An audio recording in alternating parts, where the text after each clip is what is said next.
here at Crossing Arts. And this is such an exciting, wonderful event for us. I'm so happy to see so many faces here. This project has been in motion for several months here as late last year I applied for a gig grant through Arts Midwest, which is through the NEA. And that grant was specifically to host an event like this, to work with an Indigenous artist and further the work that we're doing here in terms of diversifying our artists and building bridges with not just Mille Lacs, where Adrienne is from, but tribes all over the state of Minnesota. This is really important work to us.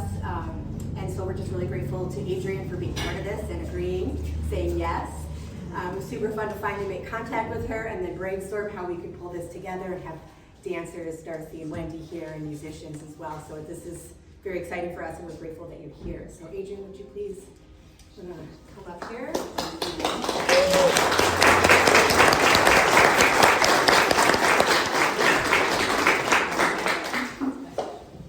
Everyone, Amikogaabawiikwe, Indigenous, Amikogaabawiikwe, Indigenous, Adrienne Benjamin Indigu. My name is Adrienne. Really grateful for this experience. To be able to do this is truly like my ancestors' wildest dreams, my mentors.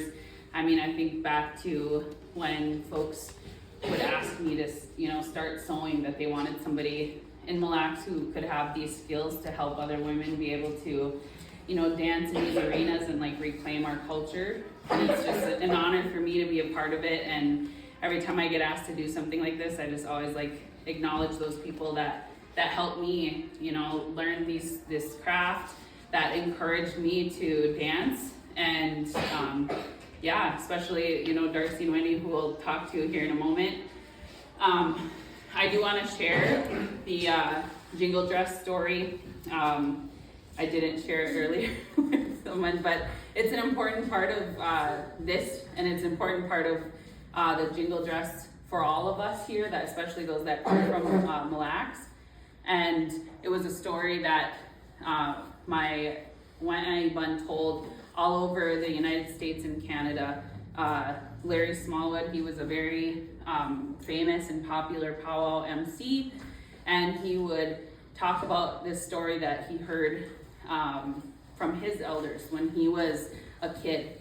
And the story is that they've kind of traced it around the time of perhaps the Spanish influenza in the early 1900s. When that time happened, there was this man in our community who kept having this dream, maybe recurring, right? And when he had it, he was seeing something that he'd never seen before. These women dancing in these four colors, red, blue, yellow, and green. And when they were dancing, it said that they had these metal pieces hanging from their dress. And after he had that dream, he told his wife, and she thought that they should talk to some other folks in the community.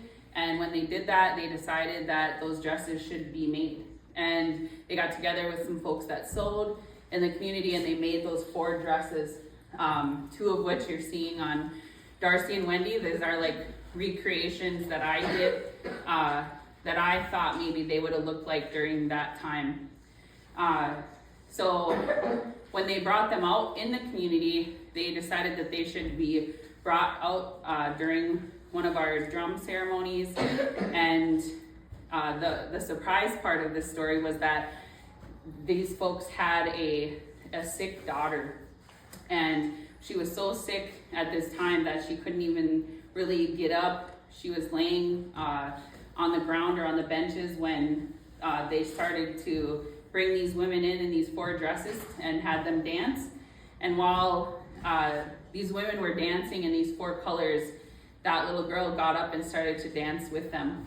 And after that dress became known as the healing dress, and that story stuck with our people and our tribe, and now it's kind of known all over the place. And what else is very lovely about that is that I always acknowledge this as well, that Mille Lacs is not the only place that has stories that how the jingle dress came to them.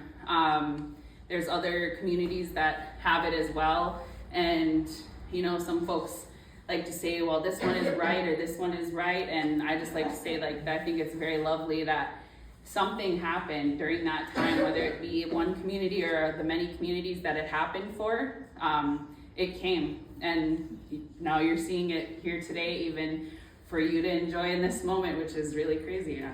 That just hit me. But yeah, so that's the story behind the jingle dress that we have here in Mille Lacs. And a bit about the exhibit itself. I made all these dresses. All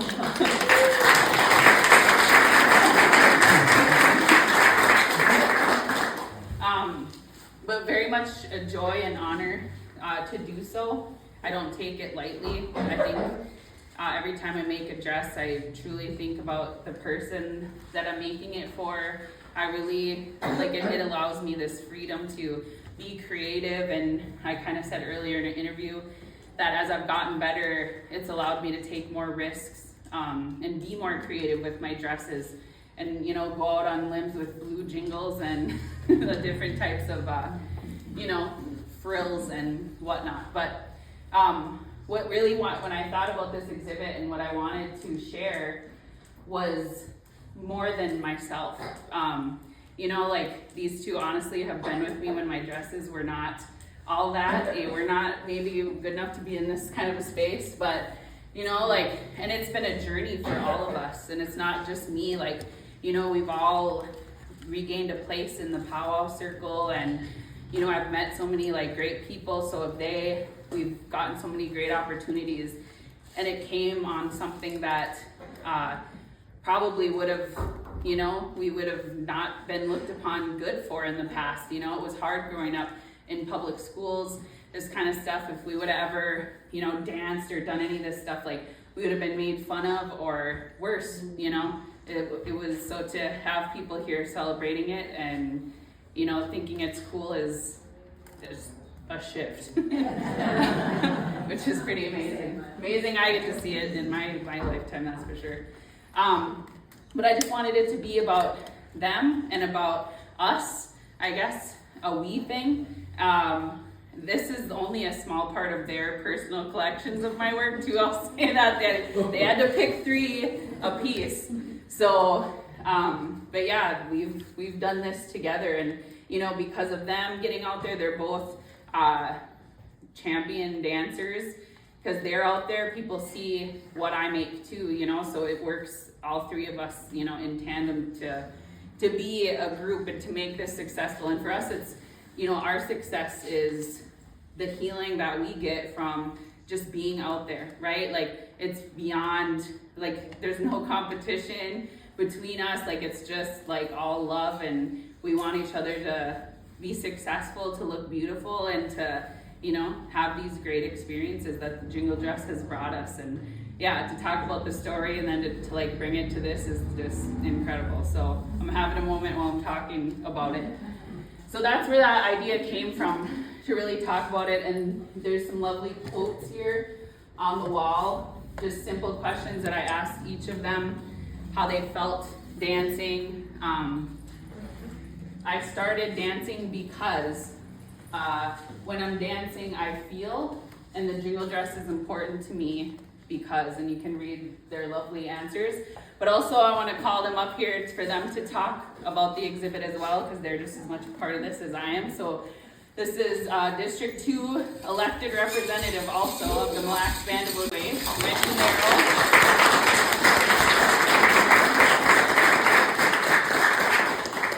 I'll let Wendy talk first. Darcy needs a moment. So I just want to say I appreciate everyone for being here, and I really appreciate all the questions that I received so far.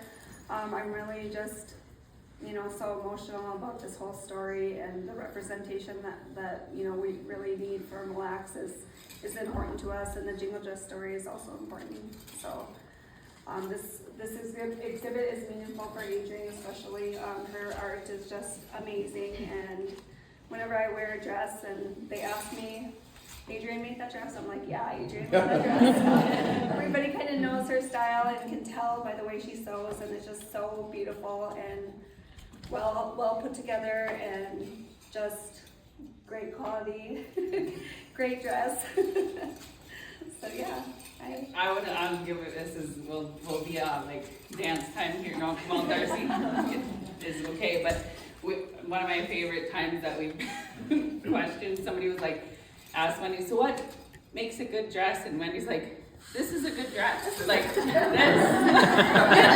laughed about it to this day because there was no other answer. She was just like, this. right here. And like these, the ones that I have here that I had to bring, you know, yes, it was hard to pick like from my collection, but these are my 3 favorites. I would say this is my newest dress, and I absolutely love it. It's very beautiful, and she kind of, yeah, like she knows my personality. She knows I don't like nothing too crazy because I'm considered old style jingle, so we don't, you know, go crazy. But this is a beautiful, beautiful dress, beautiful work. So. Which reminds me, I suppose I should maybe talk a little bit about each one. You can help me. So this one on the end, the birchberry dress, I had just come back from Austria actually for an art fellowship that I received in Austria, and I think you can tell by looking at it. When I look at it, I can still see Austria, and I got to go there during Christmas and go to all the shops. And when I came back, that's the dress that I created, and I see it every time I look at it. That's very influenced. In the back corner, I just included 2 ribbon skirts that my daughter and my mother and I worked on. I got, as my weird, I don't know, people say I'm an influencer, I don't believe that, but status, Warner Brothers invited me to the Barbie, Minnesota premiere, and I brought my daughter and we wore those 2 skirts. So they're both Barbie themed. Yes. So this dress right here, the birchberry, Darcy actually bought this fabric, saw it, and loved it, and she was like, just go, like make something with it. And I was like, are you okay with blue jingles? Like all these different questions. And I honestly questioned this white. I was like, is it too much? No, it's birch. Like, you know, like I get these weird like ideas that just end up working. And then I thought I was going to American flag, so I added green. I mean, it's an art process for me. But this one, honestly, was obviously inspired by, you can see up there, like, me and Darcy said mermaid vibe. This is my favorite part of this dress. I came upon this metallic turquoise rickrack. I'm a rickrack. It's on almost every dress I make. That's kind of one of my signature things too, I think. The brown dress, also very popular on Instagram. I don't know, I love that dress very much too. It was inspired, you know, like I spent so many like years working with my my mentors doing maple sugar and maple sapping, and that was really an inspiration for that dress, and you can very much see that there. On the other side of the wall, when you walk in, I wanted that dress to be the focus. It was inspired to like, it's called old style jingle, right? And we've been talking about that, and it's a style that's coming back kind of, because there's contemporary and old style. Old style would be very much like our old stories, the way that the dress came through the dream, and the very like relaxed dance style, I'll say. But that dress was the very first recreation that I made, looking at old pictures of what those jingle dresses used to look like with the tiny cones. They were often, like elders would say, they would go to like Sears or order these dresses already made, and then they would put jingles on them. And so I wanted it to have that sleeveless look, and it's very much to me like my version of like if I was a 1900s dressmaker, that it would kind of be in there, but in Technicolor, right? So now I'm gonna call Darcy up, and she can talk about, this is Darcy Baker.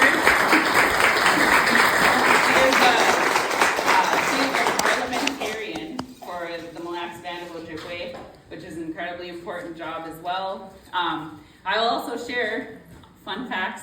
Wendy is my cousin from my grandfather's side, and Darcy is my cousin from my grandmother's side. So I have that in common with them as well, the connecting piece. So I'll let Darcy talk. Darcy Big Bear, I forgot to say her last name. She's just Darcy, that's all you need. But Amikogaabawiikwe, Indigenous cause, Amikogaabawiikwe, Indunjaba, Chiminising, and Darcy Big Bear Indigo. I am Adrienne's cousin, so I had to take a moment because, well, first of all, she didn't tell me that we were going to be speaking, but also I'm just super proud of her. I don't want to cry. It's okay. I've just seen her grow, and to be able to stand up here and talk in front of you guys. She used to be super quiet and would never stand up for herself or never put us in a space like this because she was just so quiet and, you know, intimidated, and she stands up here so powerful, and it just makes me proud. We're cousins, but we grew up like sisters, just best of friends forever, so yeah.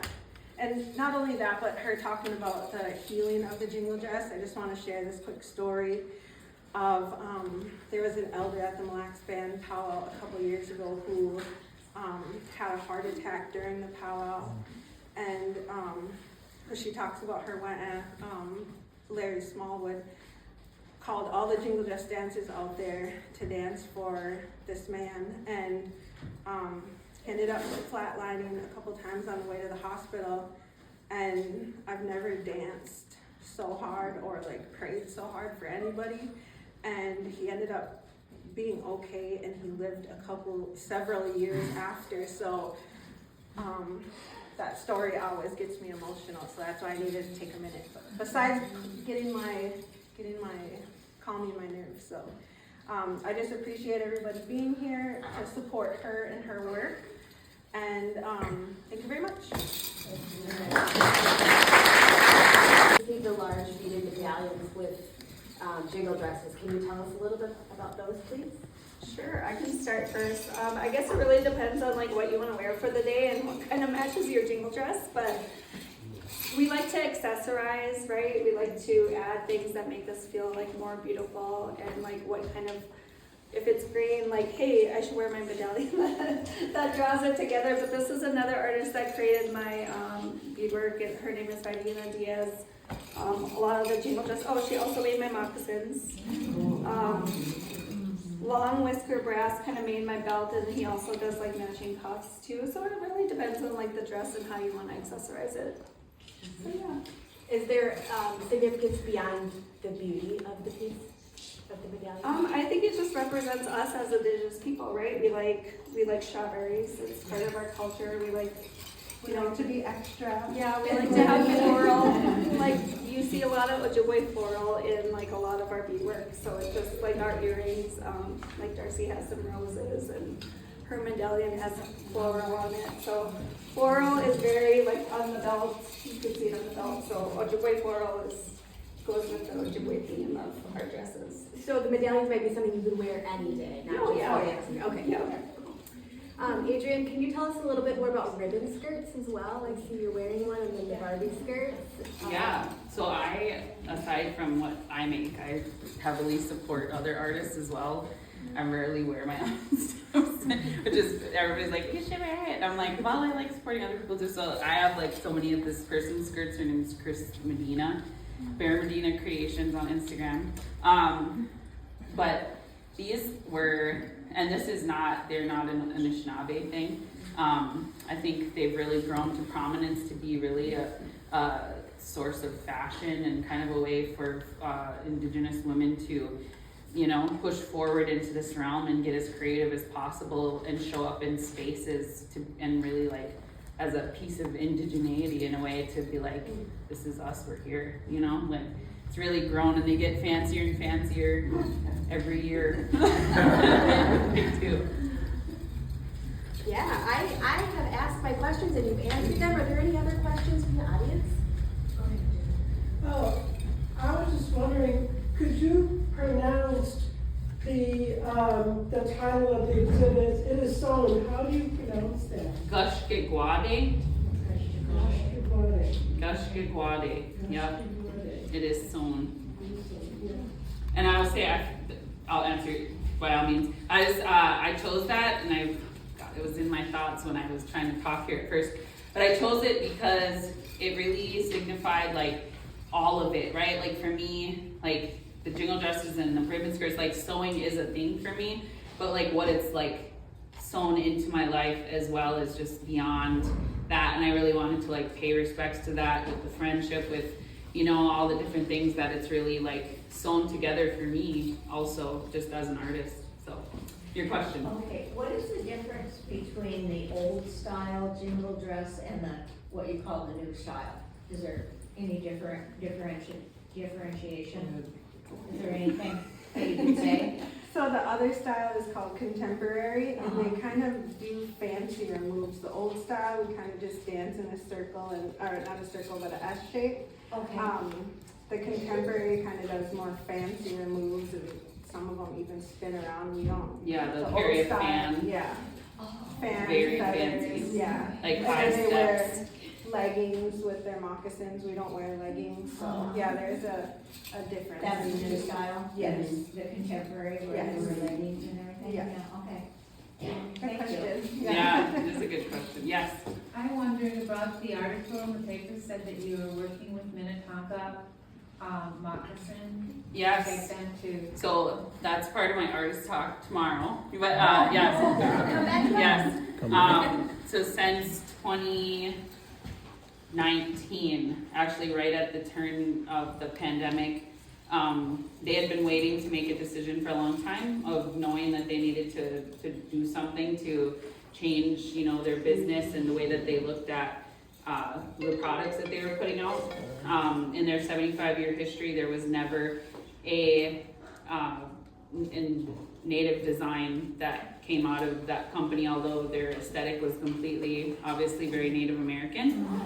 And I met Jory Miller Scherer and David Miller, who are the owners. It's a family company, non-public traded, which is important to say because, but they were very they'd done their homework and very knowledgeable. And yeah, I started to work with them at that point. We pushed their whole PR campaign, and I don't even like to call it that because I really feel like they're very true in what they want to do and how they want to change things. And like most famously, without giving away too much of my talk tomorrow, we just relaunched the Thunderbird, which is their most egregious appropriation at New York Fashion Week in February, and it's now actually the design is was redone and is now owned by a Red Lake Anishinaabe artist named Lucy Shefty. Yes, so yeah, it is awesome.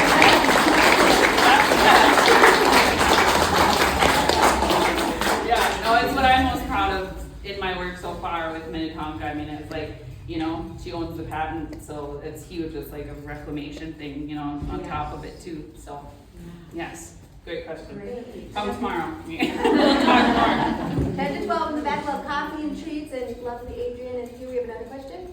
I hear both names, Ojibwe and Anishinaabe.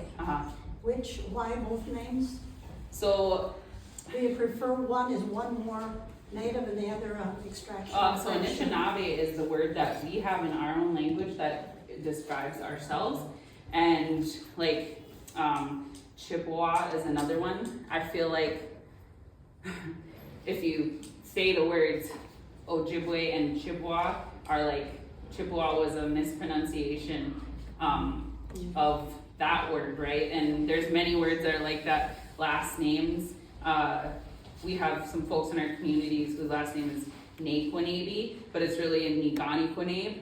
So when they were being put on the rolls in history, they made it sound English. And many words exist like that are, I mean, that and there's many words, you know, in So- like Diwabik is an Ojibwe word. That town means Anishinaabe, what would be your? it would be like original people. Original. That's kind of what it's And the what would dictionary that- meaning of it. Or, Yeah. Okay.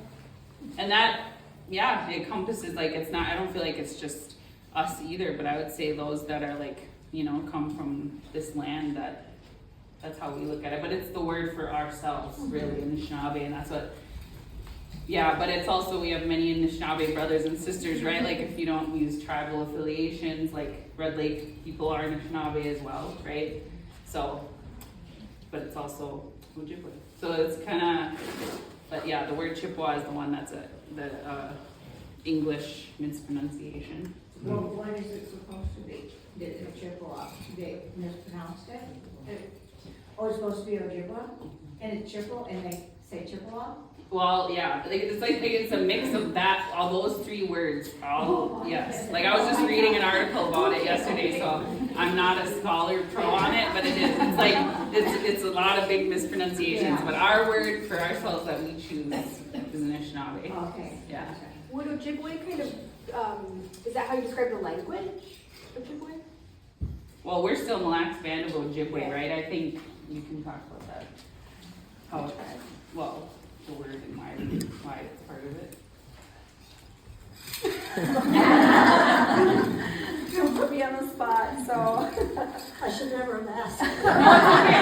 But that's the thing, is like it's a label, right? Yeah. Like, and it's labels that have come down through time, and again, I think us being, Anishinaabe or even Red Lake changing their title to Red Lake Nation, like those are reclamation things that are happening, it's like, maybe Mille Lacs will say they're Mississauga getting Anishinaabe, like maybe that's the next change, and to really reclaim ourselves in that space. But those are titles that were given to us to call ourselves, I guess, in a sense. Yeah, and I guess it really depends on like the tribe that you're from. Like, so my husband is from St. Croix Chippewa Indians. That's how they refer to themselves.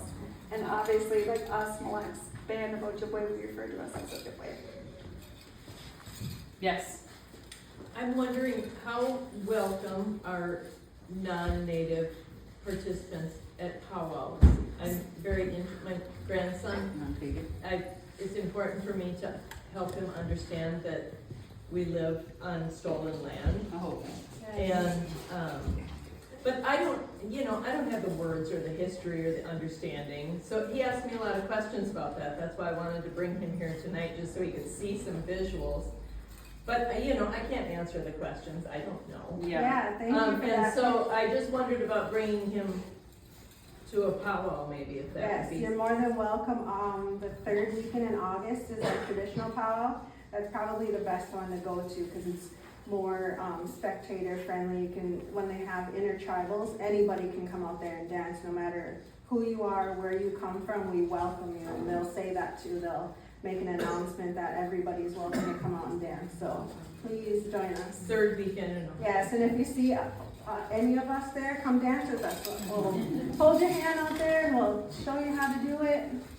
And our MCs kind of announced too, like certain things aren't, Like this category is happening, they might be like only jingle dress dancers, but when she's saying they call it an intertribal, Yeah. so that's when like anybody could come out from the audience if you wanted to try it, if you wanted to come out and join, and you can, that's like totally welcome. Usually a contest powwow doesn't have as many intertribals, like you'd be welcome to come to that too and watch.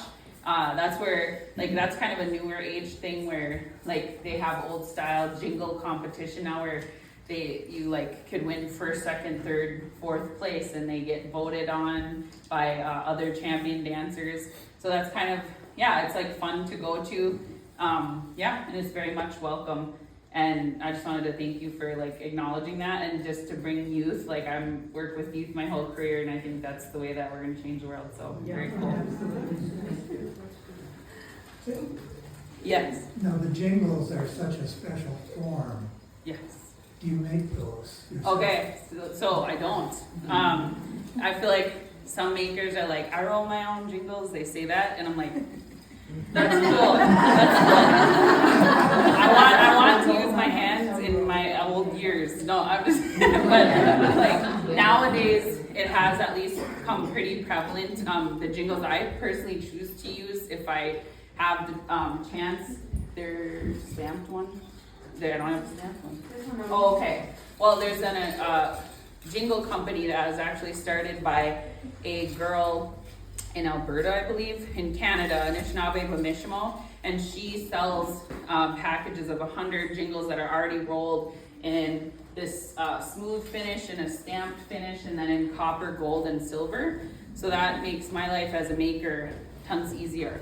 But back then, when we're talking about like the old stories, they were snuff tin lids that were cut and filed, and then they had these. When I first was learning, they have like this male and female part. That's what they say. Machine that you'd like. It would grab the end of that circle, right? It starts out as a circle. Grab the end of it. You turn it a little bit, and then you turn the rest of it inside of that, and then it'd come out with the cone. And I know other like makers that I know would make certain cuts in their jingles. They'd make them certain size, they'd make them a certain width because they liked the way that it sounded in that way. I haven't done that yet, but maybe someday. But yeah, so nowadays they come 100 in a bag. And anywhere from, just depending, and there's no set number. I was very said that for a real thing because people ask that all the time. I just say whatever, he would say whatever looks good. So depending on the design that I decide, the one that has the most jingles in this specific 6 is the Richard Berry in the corner. That's gotta have at least over 300. And Darcy was surprised actually when we were putting it up, because she was like, oh my God. And Wendy rarely wears it because of that reason, although it's so beautiful. It's very, very heavy. So I tell everybody that's the shin splitter, like that give you shin split because it's so heavy and you dance. But also the ones that we're wearing today are like our lightest ones that we wear. Well, actually Darcy's up front is probably the lightest, but it's nice when you have these smaller jingles. It makes it easier to dance and you can move. You can really get down in these ones. And also I think I mentioned, but I do like different talks. Somebody was here that had seen us talk at CLC before, and we tell the jingle dress story, and we usually have 2 other girls wearing the yellow and the blue dress. And these are the dresses, like I said, that we created to tell that story in different educational settings as well. So, anyone else? Dance time. Yeah? All right, well, the show, oh yeah? Oh yes, let me go grab them because I told them I would, when we're done talking, I'll come get you. That's what I said.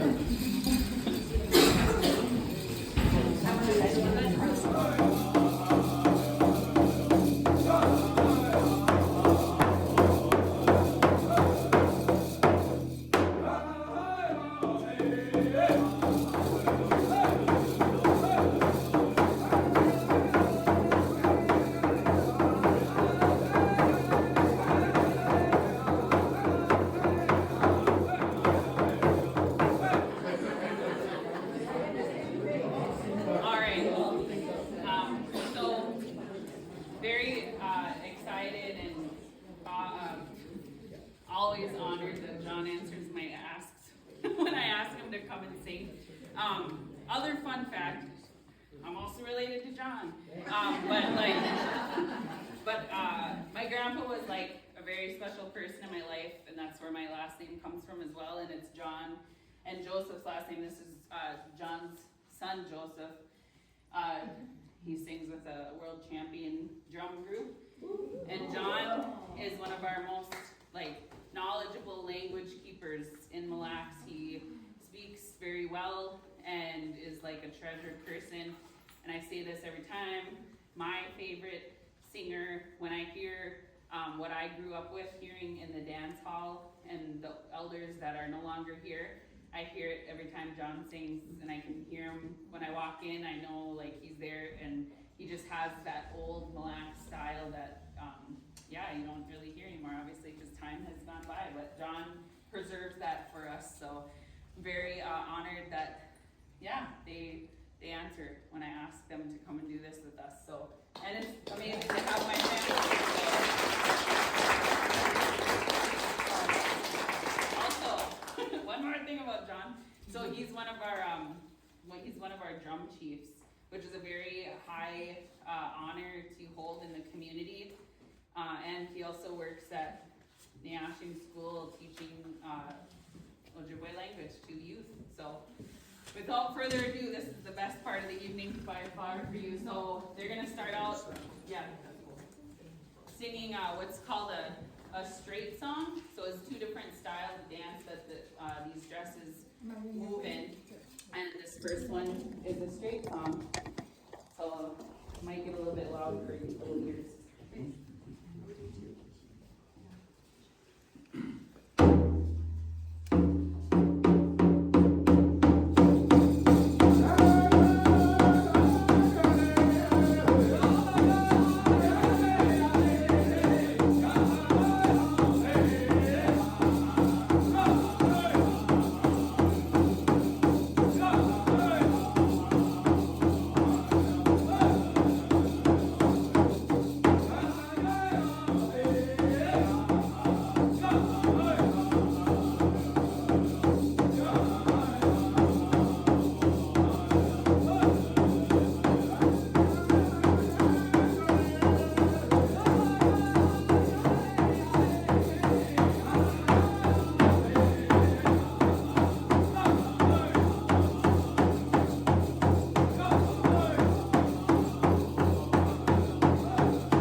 In the language is called Okay. I was gonna say it wrong, but I'm not. And this is called, which is the ladies' song, right? Yep. Women's song. So this is otherwise known famously as a side step. And yeah. When I do this, sorry, I'm in like kids mode. When I do this with kids, I'm like, get ready to say which one you like better, but never mind. All right, side step time.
happens after that, that's the show. That was like the best part of it, right?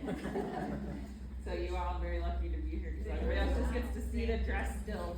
Oh, yes. The song that the gentlemen are singing, are there words in there, or is it the melody? No, it's just the melody. Melody. And keep the theme. Thank you. Anyone else? Yes. So it looks relatively physically taxing, right? I know a few minutes each song. How many songs do you perform typically at a powwow? Like how long does it go? How many breaks do you have? Do you do any training for this? Like, Oh, yeah, we both work out several times a week. Yeah. But, so a powwow usually starts at 1 o'clock, and then we break for supper about 5.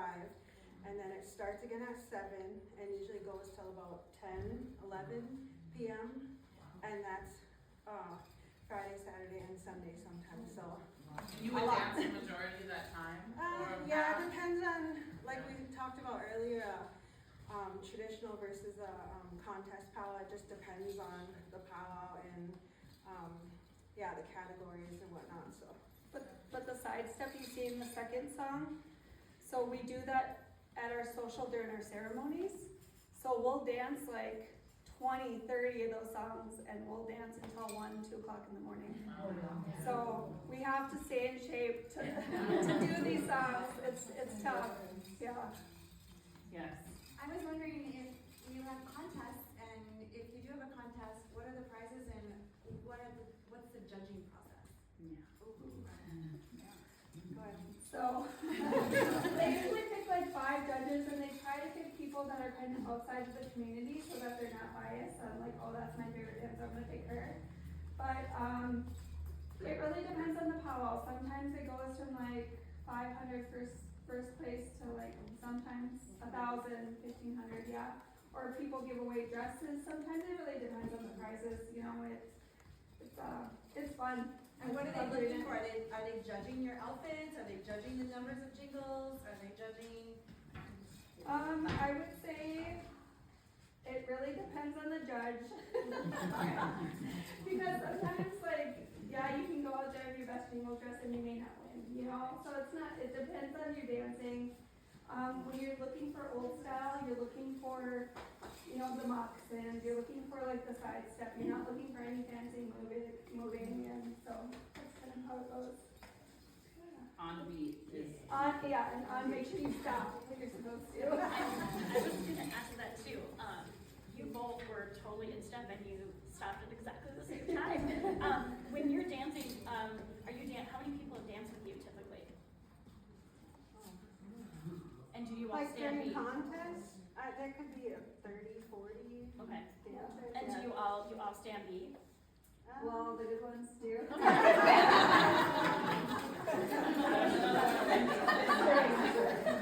No, like that's the goal. Like you have to stand beat, you have to stop when the drums stop. So when we were talking about like how many, they call them, what do you call them? Push-ups. Sorry, push-ups. They said 3 push-ups, so we know when to stop. Okay. Yeah. Also, like, they do break it into age categories, so like, they're never gonna put teeny, I mean, sometimes if it's like, they'll just say old style jingle 17 or 18 and over, but usually if you go to a contest call, it'll be like, they call it teen, or it'll be junior girls, which is 6 to 12-ish, and then 12 to 17, 18 to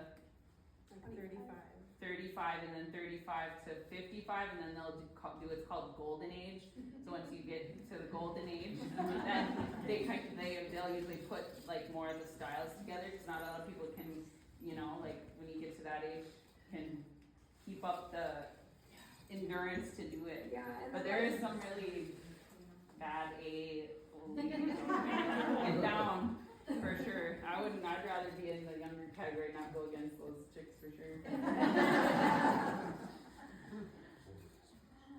Anyone else?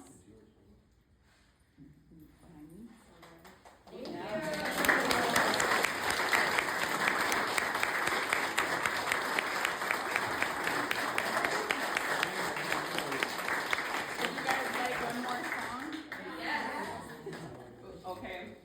by show of hands, a straight song, which was the first one.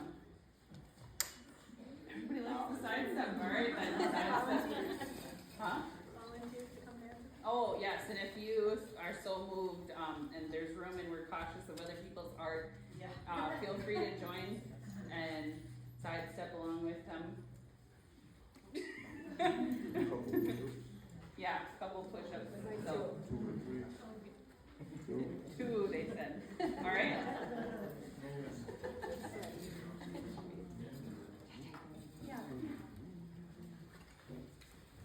So this is JJ, oh sorry, really quick, this is JJ, she's a very, very good jingle dress dancer and tansy dance. And she's the Gashkigwaade, she's the princess, ambassador representative for our District 2 East Lake community also. She doesn't have her crown and jingle dress. And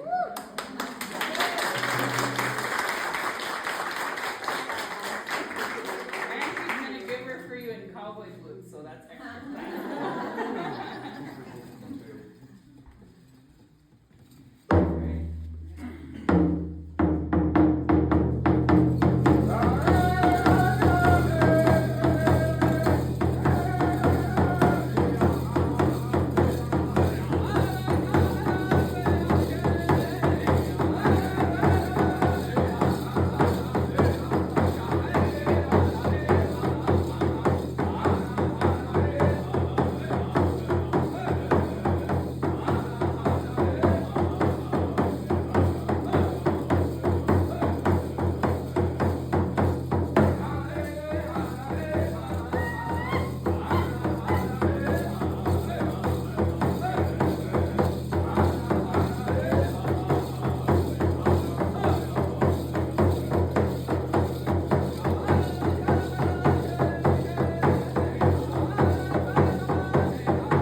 what I said earlier, this is super meaningful for all of us, like in a very, very deep way that I can't explain right now, but yeah, to have people here like excited and celebrating it is like very different than what we grew up with. So thank you, and we appreciate, the opportunity to share, and especially whoever was here too that said that they wanted to teach and to make their kids understand. That's really important. So miigwech. Thank you.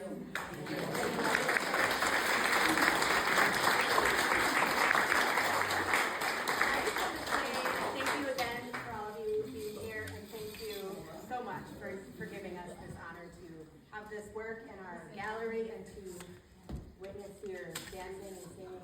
It's really, really meaningful for us as well. So one last thing I want to say is the Crossing Arts Alliance was named after the original nickname for Brainerd. Brainerd was founded years ago as the initial railroad crossing over the river.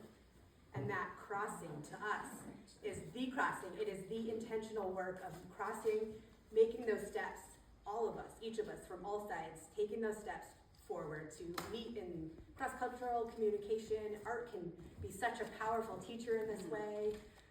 But the more we do this work with not only our Indigenous neighbors, but our immigrant neighbors and our other people of color in our communities, we are stronger communities for it. We are stronger individuals for it. And thank you all for helping us make that step.